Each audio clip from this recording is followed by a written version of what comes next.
Après avoir vu les bases des nombres complexes, c'est-à-dire qu'est-ce qu'un nombre complexe, son conjugué et tout ça, comment les placer sur le plan complexe, aujourd'hui nous allons nous attaquer aux véritables notions des nombres complexes, c'est-à-dire quelle est la distance d'un nombre complexe par rapport à l'origine, au point 0 dans le plan complexe, quel est son argument, c'est-à-dire l'angle qu'il forme dans le plan complexe par rapport à l'axe des nombres réels, et voilà.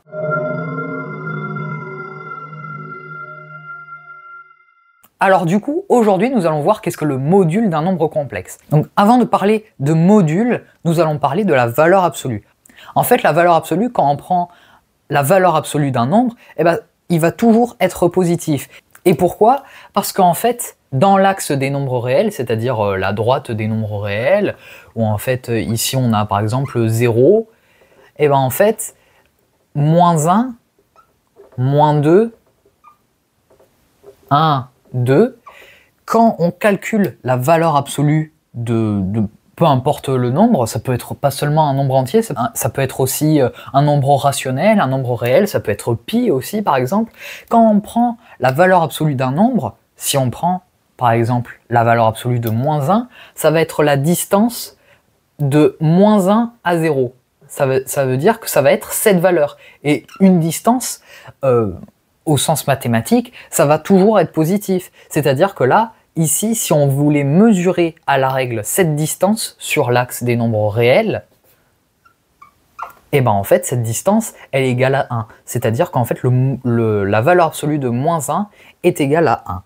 Pareil pour moins 2, la valeur absolue de moins 2 est égale à 2.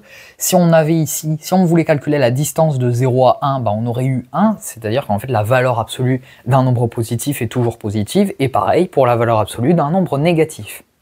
Alors maintenant, avec les nombres complexes, c'est un petit peu plus compliqué, puisqu'en fait on se trouve sur un plan complexe, c'est un plan en 2 dimensions. Et alors ce qu'on veut calculer, c'est la valeur absolue d'un nombre complexe, c'est-à-dire la distance de 0 par rapport à ce nombre complexe, par exemple, suivant où il se trouve.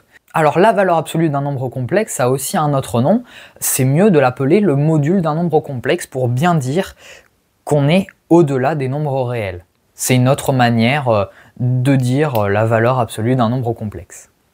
Alors comment ça marche, du coup, le module d'un nombre complexe? Alors quand on est dans le plan complexe, quand on est ici dans le plan complexe, alors ici on a l'axe des réels, ici on a l'axe des imaginaires, on prend un nombre complexe, peu importe, alors on va faire simple, on va prendre par exemple le nombre complexe, alors on va faire simple, on va prendre ici le nombre complexe avec une partie réelle égale à 3 et une partie imaginaire égale à 4, donc du coup il se trouve, voilà, ici à peu près, voilà, donc ça c'est le nombre complexe, z égale 3 plus 4i. Maintenant, on veut s'intéresser à son module, c'est-à-dire la distance par rapport à 0. Alors ici, on a la distance par rapport à 0, on veut chercher cette valeur.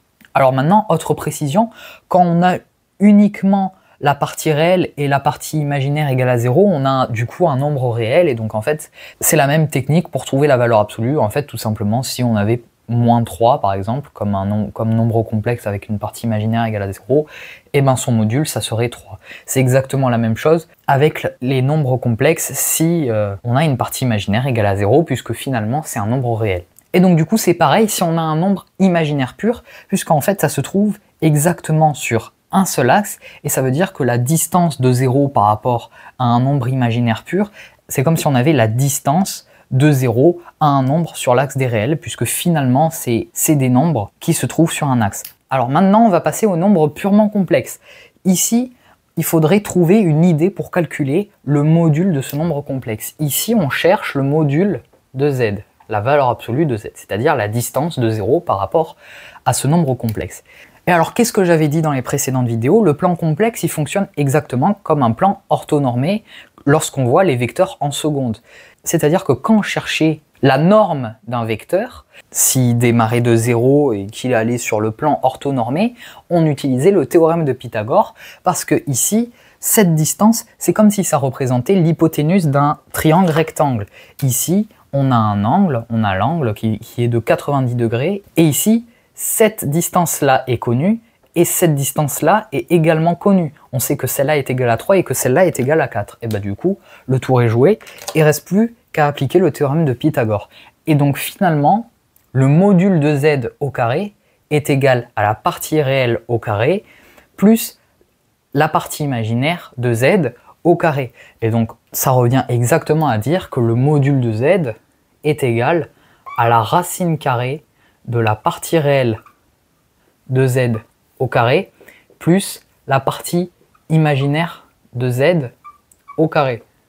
Alors ici, il faut bien faire attention, on ne met pas de i ici, puisqu'en fait, ce qui nous intéresse, c'est juste la distance. Donc maintenant, qu'est-ce que ça aurait donné le module de ce nombre complexe? Alors la partie réelle de z, on la connaît, c'est 3. Au carré, ça fait 9. Donc on a 3 au carré, donc 9, plus la partie imaginaire de z au carré, 4 au carré, ça c'est 16. Et donc ça, normalement, on le connaît, c'est le fameux triangle rectangle 3, 4, 5. Et donc en fait, on a 9 plus 16, ça c'est égal à la racine carrée de 25. Et la racine carrée de 25, c'est quoi? C'est 5. Donc on a trouvé le module de notre nombre complexe, c'est-à-dire que cette distance-là, de 0 par rapport à ce nombre complexe, est tout simplement égale à 5. Un nombre complexe, il faut en fait le voir comme un vecteur du plan complexe, comme si on avait un vecteur du plan orthonormé qu'on voit en seconde. Alors maintenant, il existe une formule supplémentaire. En fait, le module d'un nombre complexe est aussi égal, on peut l'exprimer d'une autre manière, elle est aussi égale à z fois le conjugué de z. Donc ça, c'est assez simple à comprendre, puisqu'en fait, c'est comme si on utilisait l'identité remarquable, a moins b fois a plus b est égal à a au carré moins b au carré. Ici, le conjugué d'un nombre complexe, c'est moins i fois la partie imaginaire de z. Et donc en fait, puisqu'on a moins i, quand on va développer, finalement, on va avoir cette chose-là. Alors maintenant, d'autres précisions, le module d'un nombre complexe, ça fonctionne exactement comme la valeur absolue, c'est-à-dire que par exemple, on va avoir que le module du conjugué de z, ça va être égal au module de z, comme si on avait par exemple le module de moins un nombre réel qui est égal au module d'un nombre réel. Par exemple, le module de moins 4, c'est égal au module de 4, à la valeur absolue de 4. Et pareil pour toutes les opérations, le module d'un nombre complexe, ça fonctionne comme la valeur absolue, c'est-à-dire que par exemple, on va avoir des règles de calcul comme le module de z1 fois z2, ça va être égal au module de z1 fois le module de z2. Ça, c'est facilement démontrable, c'est juste des règles de calcul avec la valeur absolue, avec le module. Avec les nombres complexes, on retrouve aussi les inégalités triangulaires.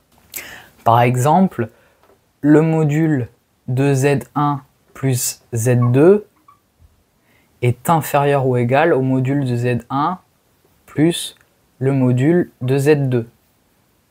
Ça, c'est l'inégalité triangulaire. Maintenant que nous avons vu les bases du module d'un nombre complexe, nous allons passer à une famille de modules qui a un sous-ensemble de l'ensemble des nombres complexes. C'est le module d'un nombre complexe qui est égal à 1. Alors en fait, dans le plan complexe, il existe un cercle qu'on reverra plus tard dans la série sur les nombres complexes, c'est le cercle unité. Et alors en fait, dans le plan complexe, on peut dessiner ici un cercle de rayon 1, et en fait, tous les nombres complexes qui vont se retrouver sur ce cercle, bien évidemment, ça sera égal à 1, et ce cercle, il est exactement équivalent au cercle trigonométrique, c'est-à-dire que par exemple, si on prend un nombre complexe qui se trouve ici, ça par exemple, ça c'est l'angle pi sur 4. Alors l'angle pi sur 4, on le reverra avec l'argument d'un nombre complexe, et ici en fait ça on peut le réécrire comme si c'était la racine carrée de 2 sur 2 plus i fois la racine carrée de 2 sur 2. Ça en fait c'est comme si on avait le cosinus de pi sur 4 plus i fois le sinus de pi sur 4. Et bah ici, si on calcule son module, et ben on aura exactement une valeur égale à 1 par rapport à 0. Pareil pour tous les autres nombres complexes qui se trouvent sur ce cercle unité, sur ce cercle trigonométrique. Et alors ce cercle unité, il se note exactement avec la lettre U, avec une double barre pour dire qu'il s'agit d'un ensemble. Et donc U est un ensemble qui est inclus dans l'ensemble des nombres complexes. C'est un sous-ensemble de C, puisque C en fait ça représente tout le plan complexe et U, ça représente une partie de ce plan complexe. Donc U est inclus dans C, ça c'est un sous-ensemble de C qu'on reverra avec d'autres notions des nombres complexes. Donc voilà, c'est tout pour aujourd'hui. J'espère que cette vidéo sur les modules d'un nombre complexe vous a plu. Nous reverrons dans les prochaines vidéos ce cercle unité qui nous sera important pour les autres notions, pour les notions suivantes. Et donc moi, je vous dis à bientôt pour une prochaine vidéo.